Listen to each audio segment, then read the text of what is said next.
यहाँ पे हम लोग कर रहे हैं पेज 43 का एग्जाम्पल।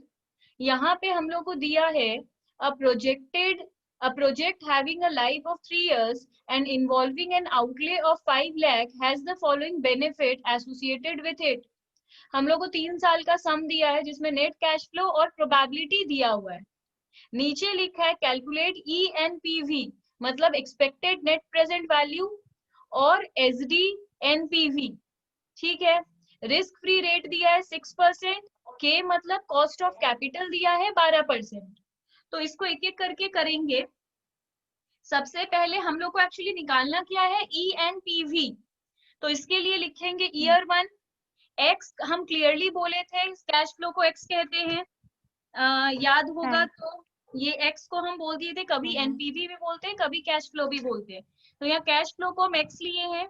ईयर 1 का नॉर्मली एक्स दिया हुआ है, पी भी दिया हुआ है, एक्स पी निकाल लेंगे। एक्स पी क्यों निकाल रहे हैं, क्योंकि सम में क्लियरली बोला था अगर हम लोग को ENPV निकालना है, ENPV, हाँ, तो हम लोग का सबसे पहला काम है ये ENPV के लिए एक्स बार निकालना। ठीक है, यहाँ पे सिर्फ, जी।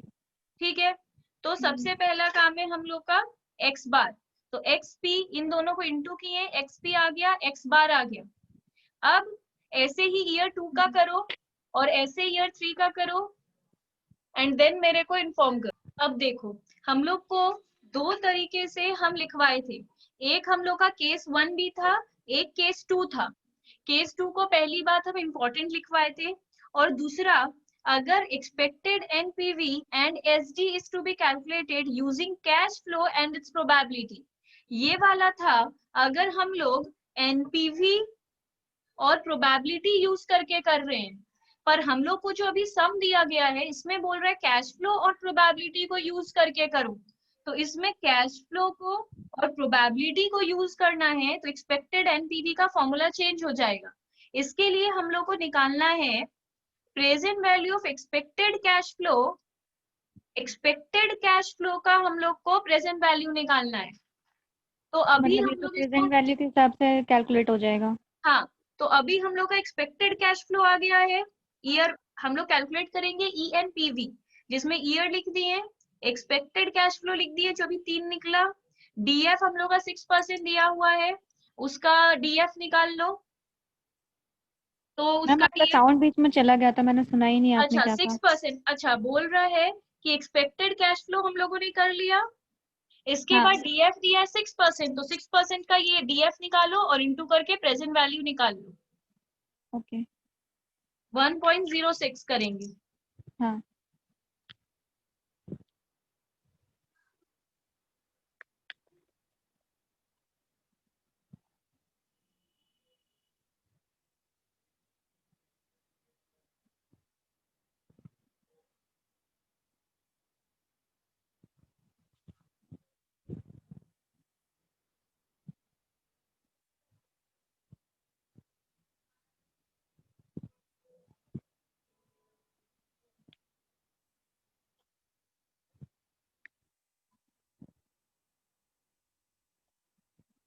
ये क्या डायरेक्टली तीनों को ऐड करके फिर मल्टीप्लाई नहीं कर सकते जो कैश फ्लो निकला हुआ है? नहीं, अलग अलग ईयर है ना, तो अलग अलग ईयर में डीएफ तो गिरेगा ना।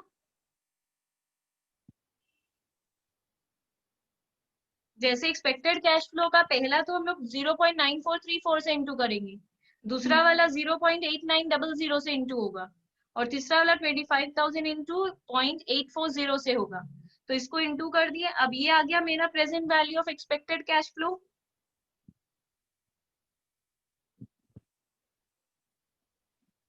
62385, ये है मेरा present value of inflow. Hmm. Present value of expected cash flow, ये आ गया।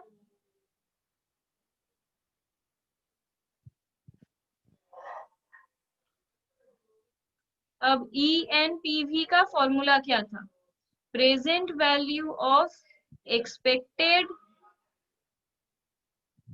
Cash flow minus outflow.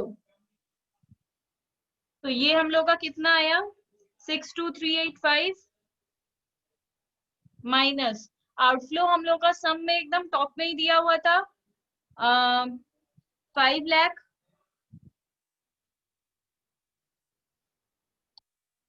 या 50,000 होगा।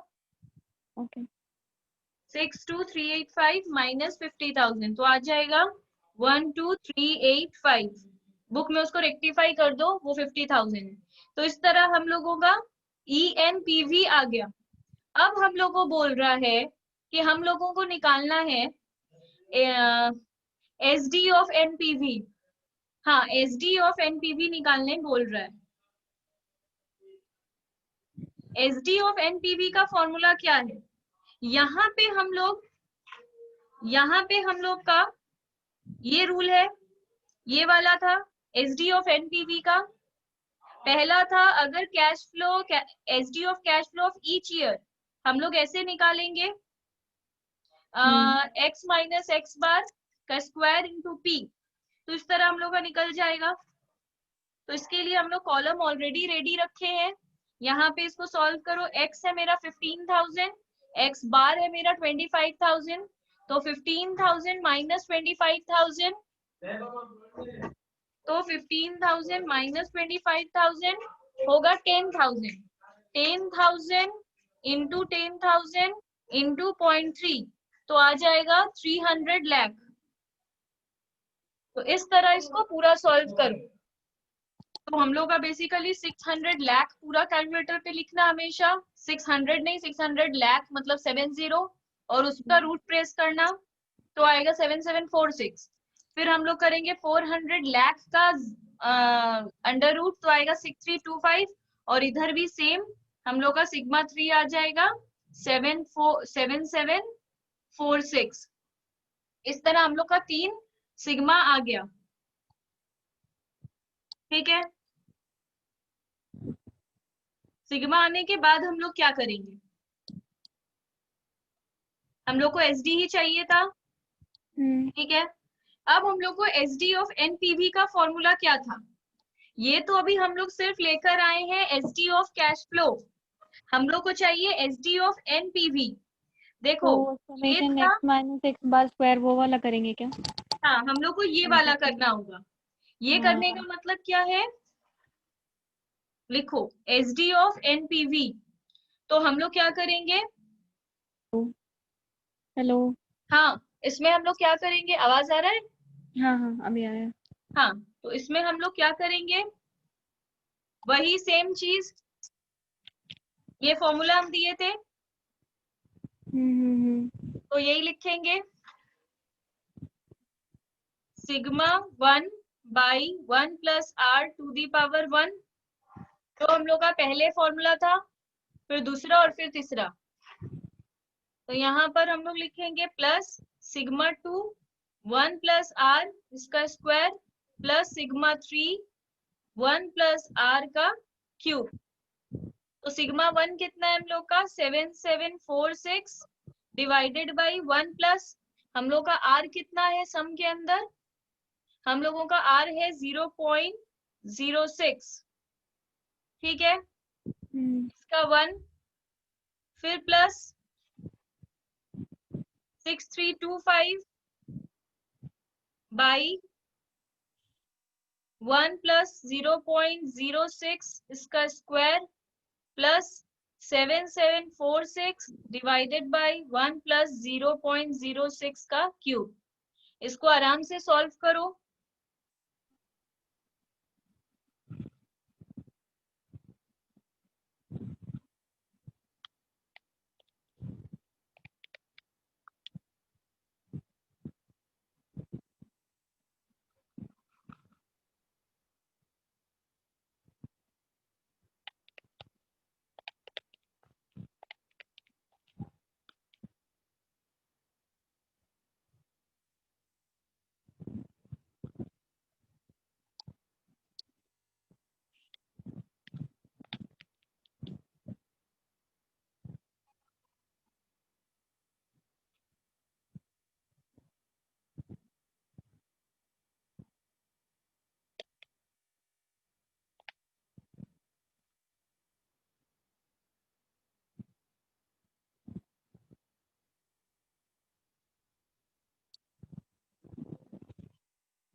तो यहाँ पे हम लोग का आंसर आ गया 19441। 1। ठीक है, तो ये हम लोग का ये भी निकल गया। तो इस तरह हम लोगों का ENPV और SD ऑफ NPV दोनों निकल गया। देखो इसके आगे हम लोग क्या लिखेंगे, अगर हम लोगों को वेरिएंस निकालने के लिए दिया है तो सिंपल बात है, अगर सोचो इसी सम में बोल देता कि वेरिएंस ऑफ कैश फ्लो निकालो, तो हम लोग ये जो अंडर रूट किए हैं ये अंडर रूट नहीं करते, ये जो आता 600 लाख यही हम लोग का आंसर हो जाता। अगर SD बोलता है तो हम लोग अंडर रूट करते हैं, अगर वेरिएंस ऑफ NPV बोलता तो हम लोग इसको अंडर रूट नहीं करते। तो ये चीज एक बार लिख लो वरना भूल जाओगे। लिखो 1, variance of cash flow for each year. ये हम क्या चीज लिखवाए, यहाँ पे जो हम लिखवाए थे very SD of cash flow of each year, इसमें अगर दे दिया variance of cash flow of each year, इसका हेडिंग वही है, वेरिएंस ऑफ NPV। सेम ही चीज रहेगा, सिर्फ SD की जगह वेरिएंस हो जाएगा। और यहाँ पे जो हम लोग अंडर रूट किए हैं ये अंडर रूट नहीं करके सिर्फ यही फॉर्मूला लिख देंगे, equal to x minus X bar का स्क्वायर इंटू P। बस इसको हम लोग अंडर रूट नहीं देंगे। नंबर 2, वेरिएंस NPV, इसमें हम लोग पीछे क्या किए थे, पीछे हम लोग दिए थे समेशन सिग्मा T ब्रैकेट में 1 plus R to the power T। इसमें हम लोग क्या करेंगे, यहाँ पे हम लोग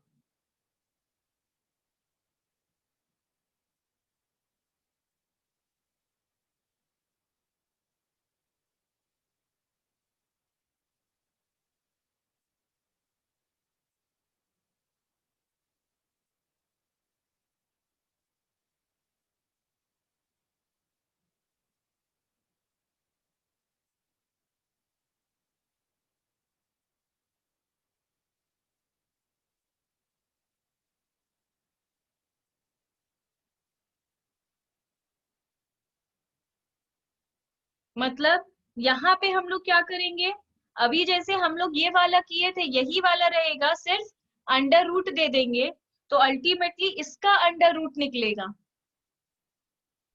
तो बेसिकली ये पहले स्टेप है हड्स मॉडल का। हड्स मॉडल को हम लोग सिम्युलेशन भी कहते हैं।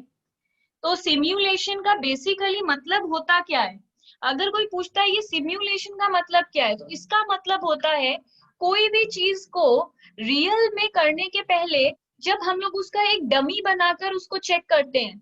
जैसे सोचो आज कोई प्लेन बनाता होगा, तो प्लेन बनाने के पहले वो उड़ेगा कैसे, अगर उसको रियल में उड़ाएंगे तो क्या क्या प्रॉब्लम हो सकता है। जैसे सोचो कि हम लोग कोई प्लेन बनाए, एरोप्लेन बनाए, अब एरोप्लेन बना लिए, उसको डायरेक्टली लेकर कोई उड़ जाएगा तो वो एक्सीडेंट हो जाएगा अगर उसमें कोई भी प्रॉब्लम हुआ तो पहले एक डमी एरोप्लेन बना लिया जाता है जिसको लेकर सारा रिसर्च उस मॉडल पे कर लेते हैं। देखना बड़े बड़े इंजीनियर्स एक मॉडल बनाते हैं टेबल पे, उस टेबल पे ही पहले प्रॉब्लम देख लेते हैं कि अगर ये चीज हुआ तो क्या होगा। जैसे कोई भी, ये जनरली साइंस में यूज होता है सिम्युलेशन, कोई भी चीज रियल में करने के पहले उसका हम लोग एक डमी कर लेते हैं कि मेन मेन प्रॉब्लम ना हो बाद में। तो ये सिम्युलेशन है। From given frequency distribution find probability of each distribution. दो चीज हो सकता है, सम में ऑलरेडी प्रोबेबिलिटी दिया हुआ होगा या फिर प्रोबेबिलिटी नहीं दिया हुआ होगा। अगर दिया हुआ होगा तो हम लिख दिए question will give probability in the sum, अगर नहीं दिया हुआ रहेगा तो फ्रीक्वेंसी डिस्ट्रीब्यूशन के हेल्प से हम लोग को प्रोबेबिलिटी निकालना पड़ेगा। उसके बाद हम लोग क्यूमुलेटिव प्रोबेबिलिटी निकालेंगे। क्यूमुलेटिव प्रोबेबिलिटी आने के बाद उसको 100 से इंटू कर देंगे। उसके बाद हम लोग क्या करेंगे, allocating random intervals predicting using given random numbers। ये समझने के लिए एक सम कर लेते हैं। सम के लिए बुक का पेज नंबर 62 निकालो, पेज 62। हाँ मैम। पेज 62 का इलस्ट्रेशन 10, ठीक है। इसमें हम लोग को दिया है a production manager is planning to produce a new product.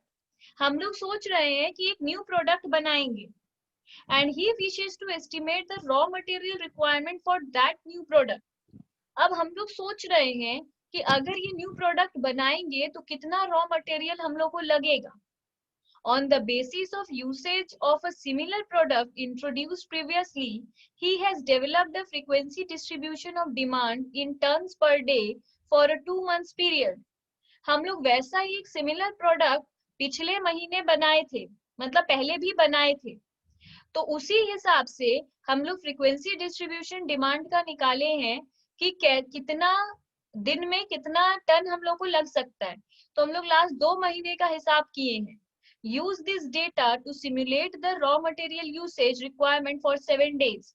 उस हिसाब से बताओ आगे का 7 दिन में कितना हम लोग को रॉ मटेरियल लगेगा। सिम्युलेट करो मतलब पहले से ही सोचो। Compute also the expected value and comment on the result. और उसको एक्सपेक्टेड वैल्यू निकालना पड़ेगा कि हम लोग को कितना टन लगेगा और कितना रुपया लग जाएगा। इसलिए डिमांड टन्स पर डे दिया हुआ है। एक दिन में हम लोग का डिमांड था 10 टन का। फ्रीक्वेंसी नंबर ऑफ डेज मतलब ऐसा 6 दिन तक चला, मतलब 10 हर दिन 10 टन लग रहा था, ऐसा 6 दिन तक लगा। पर आगे का 18 डेज 11 टन लगने लगा, उसके आगे का 15 डेज हम लोग को 12 टन लगने लगा। इस तरह बाकी इंफॉर्मेशन दिया है। रैंडम नंबर नीचे दे दिया है 27, 13, 80 एंड सो ऑन। इसको करेंगे कैसे? सबसे पहले हम क्या बोले, हम लोगों को प्रोबेबिलिटी निकालना है। सम में प्रोबेबिलिटी दिया हुआ नहीं है तो हम लोग को प्रोबेबिलिटी निकालना पड़ेगा। प्रोबेबिलिटी कैसे निकालेंगे, लिखो। सबसे पहले तो डिमांड सम में गिवन है 10, 11, 12, 13, 14, 15। फिर बोल रहा है फ्रीक्वेंसी। फ्रीक्वेंसी के हेल्प से हम लोग निकालते हैं प्रोबेबिलिटी, तो फ्रीक्वेंसी लिख लो 6, 18, 15, 12, 6, 3। उसके बाद हम लोग को प्रोबेबिलिटी निकालना पड़ेगा। प्रोबेबिलिटी निकालने का फॉर्मूला है डिमांड डिवाइडेड बाय फ्रीक्वेंसी। कहीं पे लिख लो, प्रोबेबिलिटी का फॉर्मूला है डिमांड या फिर जो भी रहेगा, जो पहला फिगर रहेगा, डिवाइडेड, या तो इसको लिख लो x डिवाइडेड बाई f, ठीक है। फ्रीक्वेंसी ये हम लोग का है, तो 6 डिवाइडेड बाई, अच्छा इसको डिवाइडेड बाई 60 कर दो। यहाँ पे लिख लो total frequency, demand divided by total frequency. इसको टोटल करके कितना आएगा हम लोग का, 60 आएगा, ठीक है। इसके बाद P कितना है हम लोगों का, ओके यहाँ पे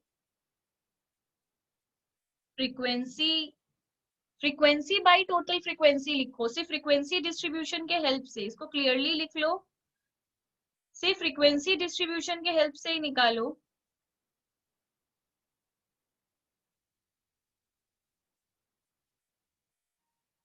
six by 60 that is 0.10, 18 by 60 that is 0.30, 15 by 60 that is 0.25, 12 by 60 that is 0.20, 6 by 60 0.10, 3 by 60 0.05। इसके बाद हम स्टेप लिखवाए थे क्यूमुलेटिव प्रोबेबिलिटी निकालो। क्यूमुलेटिव प्रोबेबिलिटी का मतलब होता है टोटल करते जाना, जैसे क्यूमुलेटिव कैश फ्लो निकालते थे, तो वैसे ही क्यूमुलेटिव प्रोबेबिलिटी निकालो। सीपी का मतलब है क्यूमुलेटिव प्रोबेबिलिटी। पहला तो 0.10, फिर इन दोनों को प्लस करेंगे 0.40, फिर इन तीनों को प्लस करेंगे 0.65, फिर उसमें ये प्लस करेंगे 0.85, फिर ये प्लस करेंगे 0.95, फिर ये प्लस करेंगे तो आ जाएगा 1।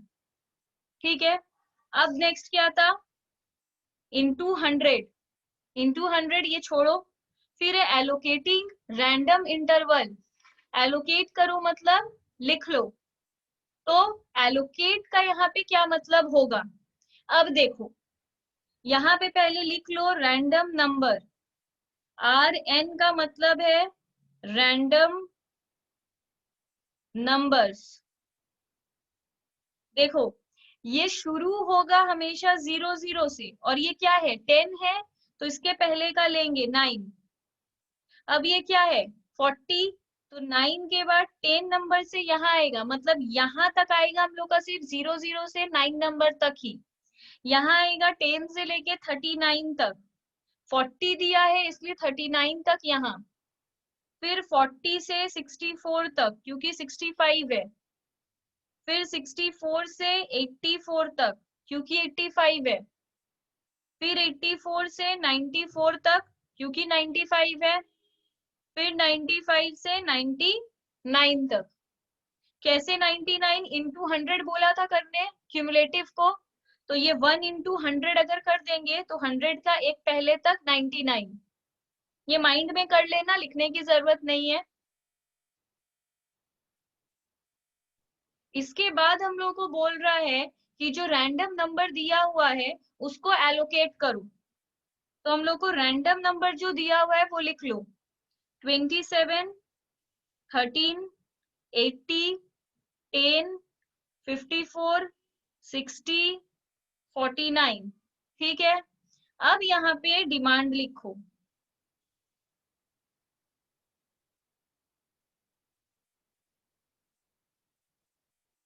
ठीक है, अब आराम से देखो, जो हम लोगों का 27 हम लोग का इसके बीच में किस में आएगा, इसमें 27 किस रैंडम नंबर के इंटरवल में आएगा, इसमें। ये रैंडम नंबर इंटरवल है, इसको रैंडम नंबर इंटरवल दे दो। 27 किस में है, इसमें, तो ये 11 आएगा यहाँ पे। 13 किसके बीच में है, इसी में, तो 11 आएगा। फिर 80 है इसके बीच में, तो कितना आएगा 13। 10 भी है इसी के बीच में, तो आएगा 11। फिर है 54 है इसमें, तो आएगा 12। फिर है 60, वो भी इसी में है, तो आएगा 12।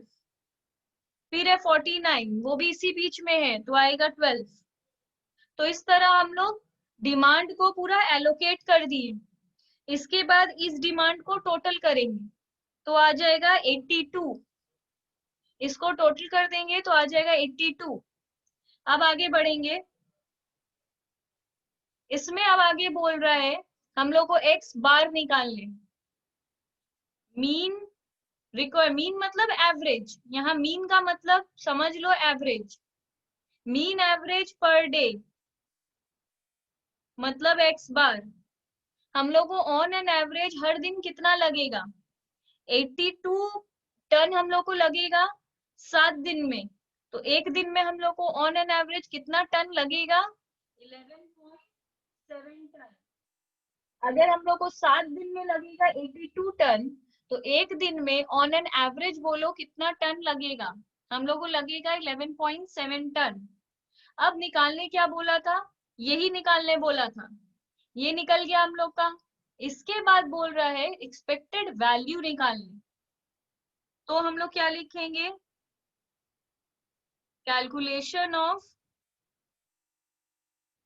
Expected value EV. ये कैसे करेंगे, देखो ये कितना दिया हुआ है टन 10, और इसका प्रोबेबिलिटी कितना है 0.1। ठीक है, उसके बाद दिया है 11, इसका है 0.3, फिर है 12, इसका है 0.25, फिर है 13, इसका 0.2, और इसका 14.1, 15 इंटू ये, इन सबको इंटू करते हुए प्लस कर दो। मतलब यहाँ पे हम लोग लिखेंगे डिमांड, फिर लिखेंगे पी, मतलब 10, 11, 12, 13, 14, 15, और यहाँ पे 0.10, 0.30, 0.25, 0.20, 0.10, 0.05। फिर यहाँ पे हम लोग को करना है एक्सपेक्टेड वैल्यू। एक्सपेक्टेड वैल्यू का फॉर्मूला है डिमांड इंटू पी, तो इसको इंटू कर लो।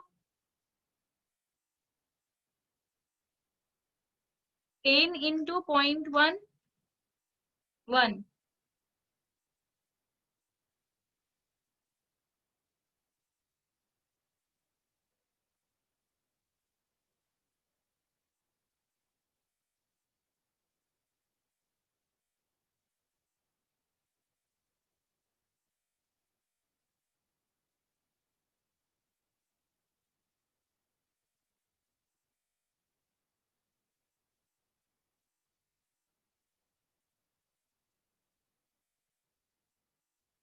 इस तरह हम लोग का निकल जाता है एक्सपेक्टेड वैल्यू।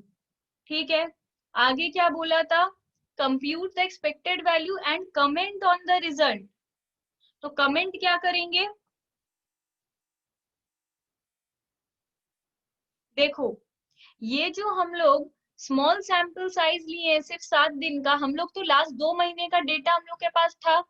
फिर भी जब भी हम लोग कोई एक्सपेरिमेंट करते हैं तो हम लोग एक छोटा सा नंबर लेते हैं। तो जब हम लोग सैंपल में काम करते हैं तो एरर होने का चांस होता है। जैसे सोचो हम लोग एक क्लास में घुसे, क्लास में 40 बच्चे हैं, तो हम लोग को जानना है इस क्लास का परफॉर्मेंस कैसा है। तो हम लोग क्या करेंगे, दो तरीका हो सकता है, पूरा 40 बच्चे का मार्क्स पूछेंगे और फिर एवरेज निकालेंगे और बोलेंगे क्लास में क्लास गुड क्लास है या बैड क्लास है या एवरेज क्लास है। पर सोचो हम लोग के पास इतना टाइम नहीं है, पूरे स्कूल का भी करना है, तो 40-40 बच्चे का जाके मार्क्स पूछने का टाइम नहीं है। तो हम लोग क्या करेंगे, हर क्लास में घुसेंगे, रैंडमली 5 बच्चों से मार्क्स पूछेंगे। तो हो सकता है कोइंसिडेंस हो सकता है कि हम लोग क्लास के 5 अच्छे बच्चों से ही पूछ लिए हैं, मतलब कोइंसिडेंस इत्तेफाक हो सकता है कि हम लोग 5 वो अच्छे बच्चे ही थे, तो हम लोग क्या बोल दिए this is the good class. But real में वो क्लास में 10-12 बच्चे ही अच्छे थे, बाकी सब खराब बच्चे थे, तो रियल में वो क्लास बैड क्लास था। पर हम लोग क्या किए, रैंडमली ये जो एक्सपेरिमेंट किए, इससे रॉन्ग आंसर आ सकता है। तो जब भी हम लोग सैंपल से काम करते हैं तो एरर होने का चांस हो सकता है। पर अगर हम लोग a much larger sample should be taken and several samples should be simulated before the simulation results are used for decision making। पर अगर हम लोग उसी छोटे से सैंपल से सिमुलेशन कर लेते हैं तब डिसीजन मेकिंग करने में आराम होता है। तो नॉर्मली लिखेंगे this indicates that small sample size may lead to error। छोटा सैंपल साइज लेते हैं तो एरर होने का चांस हो सकता है, पर larger sample should be taken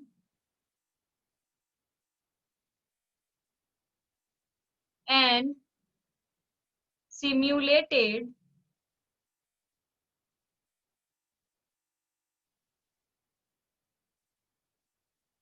used for decision making would be accurate। तो अगर हम लोग लार्ज सैंपल लेते हैं और उसके बाद मतलब छोटा सैंपल अगर लेते हैं और फिर सिमुलेशन करते हैं तो गलती निकल सकता है। पर अगर लार्ज सैंपल लेते और फिर उसको सिमुलेट करते तो हम लोग का डिसीजन मेकिंग ज्यादा एक्यूरेट होता। ठीक है, कैसे पता चल रहा है, देखो हम लोग का यहाँ पर मीन मेजरमेंट आया है बेसिकली 11.7 का, ठीक है, और यहाँ आया है 12.05। दोनों का डिफरेंस है क्योंकि स्मॉल सैंपल साइज था, तो लिख लेंगे देयर इज। ये एक्यूरेट कब होगा? जब वैल्यू और मीन दोनों सेम होगा, तब बोलेंगे ये 100% करेक्ट निकला है। पर अगर मीन और वैल्यू दोनों अलग निकला है मतलब एरर है, तो there is a difference between mean and expected value, so there is an error.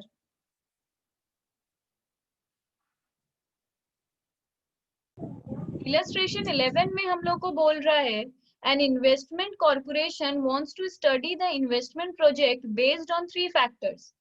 हम लोग 3 फैक्टर पे अपना इन्वेस्टमेंट देख रहे हैं। पहला मार्केट डिमांड इन यूनिट्स, हम लोग देख रहे हैं कि हम लोग का प्रोडक्ट का मार्केट में डिमांड कितना है।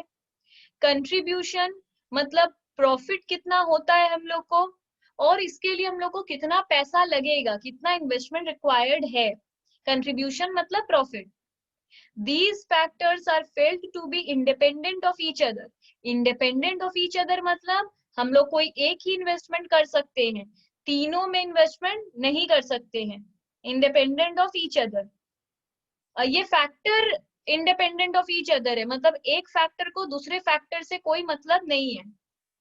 In analyzing a new customer product for a washing powder factory, the corporation estimates the probability distribution. ये प्रोडक्ट का है वॉशिंग पाउडर, ठीक है। एनुअल डिमांड कितना है हम लोग का? इतना यूनिट। प्रोबेबिलिटी क्या है कि इतना ही, मतलब 20,000 यूनिट ही डिमांड होगा, इसका चांस है 5%। प्रोबेबिलिटी मतलब चांस। 25% ही डिमांड होगा, इसका चांस है 10%। ऐसा इसका मतलब है। कंट्रीब्यूशन पर यूनिट है 3 रुपया, मतलब अगर 20,000 यूनिट बिक जाता है तो 3 रुपया प्रॉफिट होगा, इसका चांस है 10%। 5 रुपया प्रॉफिट होगा, इसका चांस है 20%। और रिक्वायर्ड इन्वेस्टमेंट 17,50,000 लगेगा, इसका चांस है 25%। 20 लाख रुपया लगेगा, इसका चांस है 50%। और 25 लाख रुपया हम लोग को लगेगा, इसका चांस है 25%। Use Monte Carlo simulation for 10 runs. Estimate the percentage of return of investment, मतलब return on investment मतलब ROI defined by, ROI का फॉर्मूला भी हम लोग को सम में दे दिया है, cash flow by investment into 100। For each run, recommend an optimum investment strategy. तो बताओ कौन सा इन्वेस्टमेंट स्ट्रैटेजी सही होगा। Use the following set of random number, random number बहुत सारा दिया है, रेस्पेक्टिवली फॉर ईच। तो अभी हम लोग ये सम किए हैं, कुछ भी डिफरेंस नहीं है, वैसे ही जैसे डिमांड लिखे थे वैसे ही डिमांड लिखो।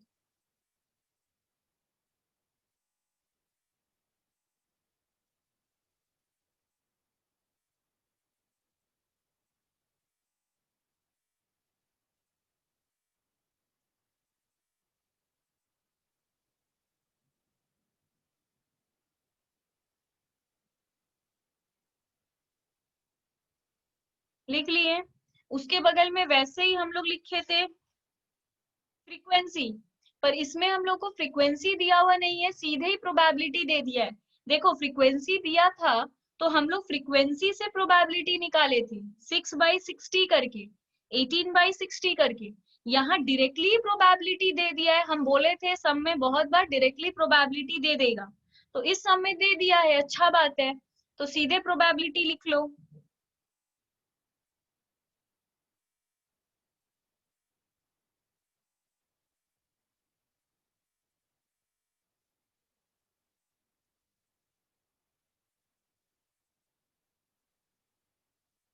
अब हम लोग का नेक्स्ट स्टेप क्या था? क्यूमुलेटिव प्रोबेबिलिटी निकालना, तो सीपी निकालेंगे, इन दोनों को प्लस करेंगे 0.15,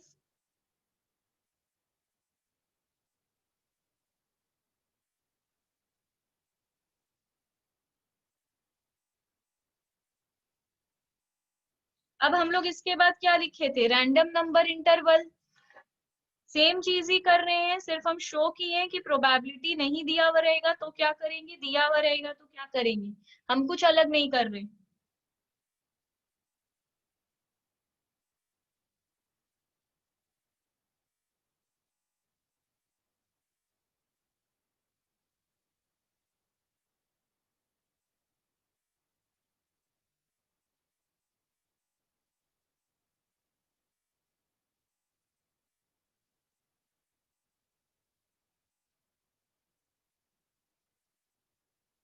ठीक है, इंटरवल रैंडम नंबर्स। अब ऐसे जो हम लोग डिमांड के साथ किए हैं ऐसे ही कंट्रीब्यूशन के साथ करो, फिर ऐसे इन्वेस्टमेंट के साथ करो।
अब इसके बाद क्या करेंगे, सिंपली लिखेंगे सबसे पहले ट्रायल्स।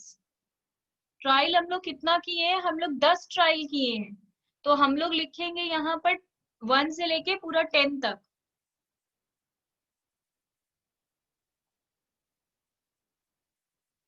हम लोग 10 ट्रायल्स लिख लिए। इसके बाद हम लोग का काम है RN फॉर डिमांड लिखना।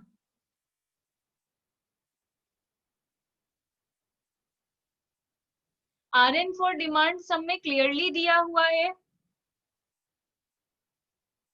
जो हम लोग को दिया है रैंडम नंबर्स, वही रैंडम नंबर्स हम लोग लिखेंगे। 28, 57, 60, 17, 64, 20, 27, 58, 61 और 30। ये डिमांड का हो गया। दूसरा स्लॉट है हम लोग का कंट्रीब्यूशन का, और तीसरा स्लॉट है हम लोग का इन्वेस्टमेंट का। तो अभी यही लिखे हैं। इसके बाद हम लोग क्या करेंगे, सिम्युलेटेड डिमांड निकालना है।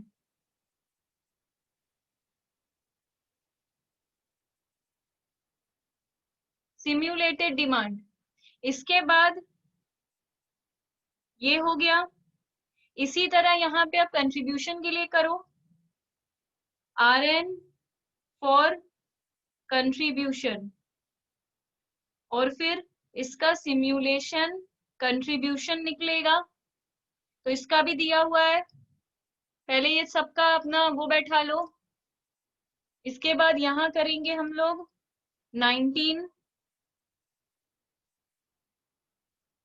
7, 90, 2, 57, 28, 29, 83, 58 और 41।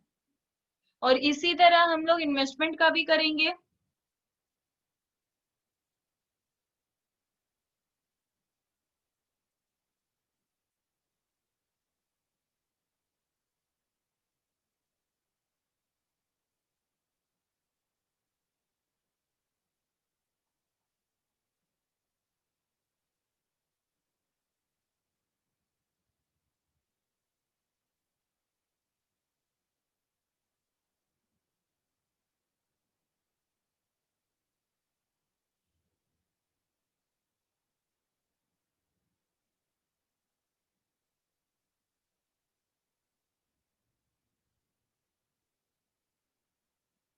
इस तरह हम लोग सबका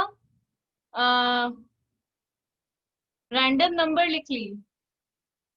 ठीक है, अब कुछ नहीं, अपना अपना सबका सिमुलेटेड दिया हुआ है। 28 इसमें से किसमें है, तो कितना होगा 30,000। इसी तरह लिखते जाओ, यहाँ 30,000, फिर 57 किसमें है, इसमें, तो 35,000। उसके बाद ये खुद ही करो, बस आंसर मिला लेना। ठीक है।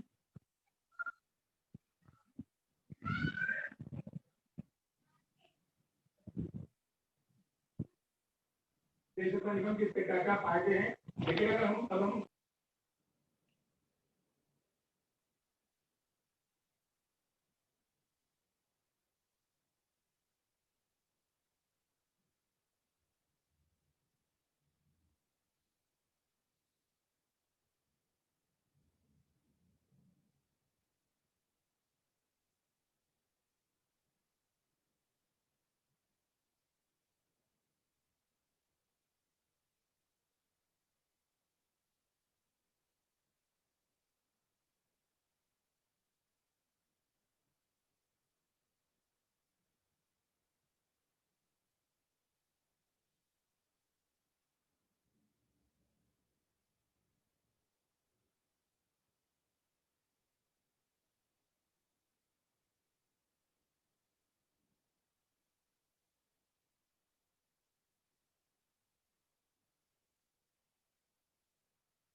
अब हम लोग का ROI हम लोग को मेन निकालने बोला था, हम लोग ये सब कर क्यों रहे हैं, हम लोग को बोला ROI निकालो।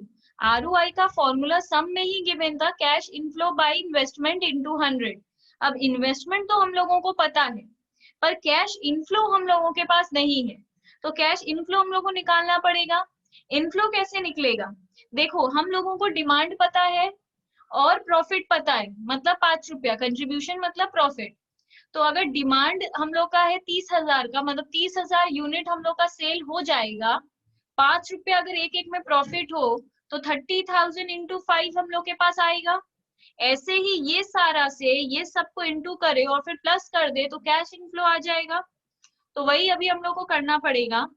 तो लिखो कैलकुलेशन ऑफ कैश इनफ्लो। तो ये हम लोग कैसे करेंगे, जैसे अभी बताए वैसे ही, तो ये करते जाओ। तो ये कैसे आएगा,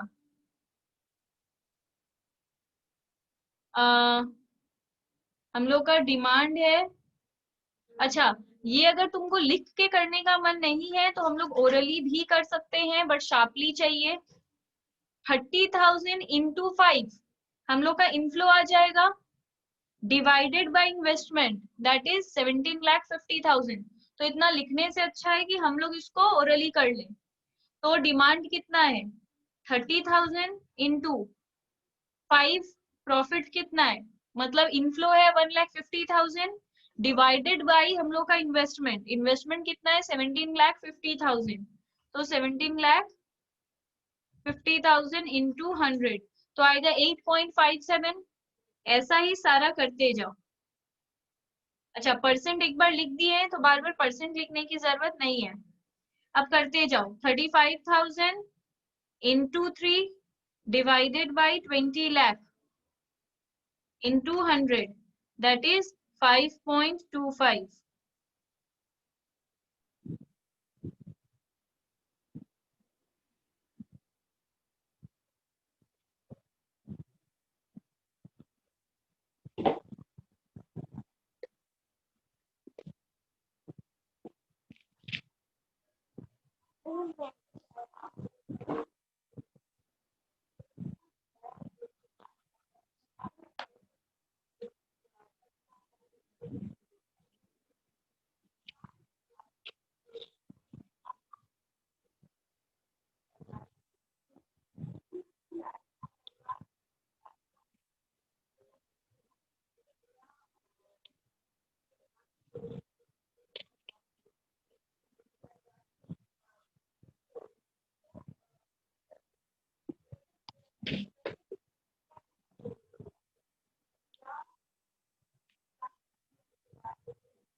अगर इस तरह हम लोग ये सारा करें तो लास्ट में बोला है कि ऑप्टिमम निकालो।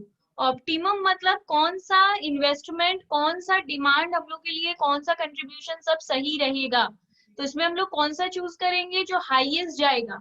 Highest in the sense that is 20%, जिस में हम लोग को रिटर्न सबसे ज्यादा मिलेगा हम लोग वो वाला ऑप्ट करेंगे। तो हम लोग क्या करेंगे, थर्ड वाला इन्वेस्टमेंट करेंगे 17,50,000, जब डिमांड रहेगा 35,000, और अर्न करेंगे एक एक प्रोडक्ट पे 10 रुपया। तो इस तरह कमेंट लिख लो, ये नहीं करना पड़ेगा। तो therefore highest ROI is 20%. So annual demand